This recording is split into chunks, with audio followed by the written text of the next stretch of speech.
Scénář Top 10 šokujících fakt o lidském těle. Ahoj, dneska se podíváme na Top 10 nejneuvěřitelnějších faktů o lidském těle, které vás možná úplně překvapí. U každého faktu mám pro vás malou otázku. Napište mi odpovědi dolů do komentářů, jestli jste to věděli nebo ne. Tak jdeme na to! 1. Mozek spotřebuje 20% energie těla. Možná to tak nevypadá, ale váš mozek je neuvěřitelně energeticky náročný. Přestože tvoří jen asi 2% tělesné hmotnosti. Spálí až 20% veškeré energie. Či věděli jste, že mozek je tak hladový orgán? 2. Lidské tělo se kompletně obnoví každých 7 až 10 let. Buňky v našem těle se neustále obnovují. Některé rychleji, některé pomaleji. Výsledkem je, že každých 7 až 10 let máte v podstatě úplně nové tělo. Zaujalo vás, že vaše tělo je vlastně nové každou dekádu? 3. Srdce za den udeří asi 100 000krát. Je to neúnavný čerpadlo, 100 000 úderů za den, 35 milionů za rok, přes 2,5 miliardy za život. Tipnete si, kolik kilo krve přepumpuje za den? 4. Lidské tělo opravdu vyzařuje slabé světlo.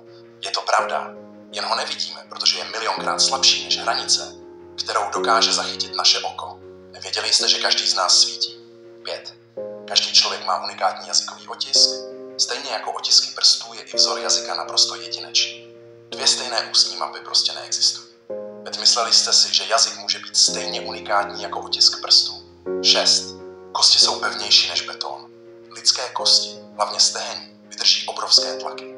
Jsou pevnější než beton, ale mnohem lehčí a pružnější. Věděli jste, že kost je tak silný materiál? 7.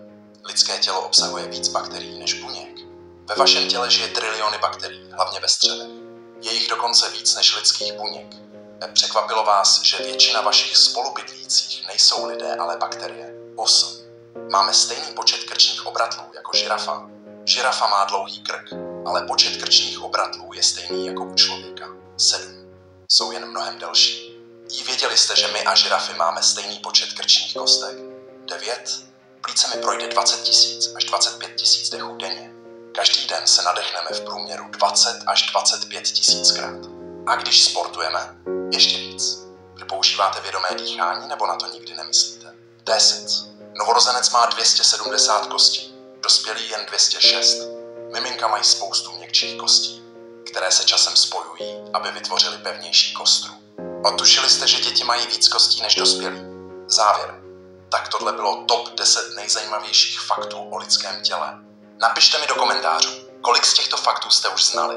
Pokud se vám video líbilo, dejte like, odběr a uvidíme se příště.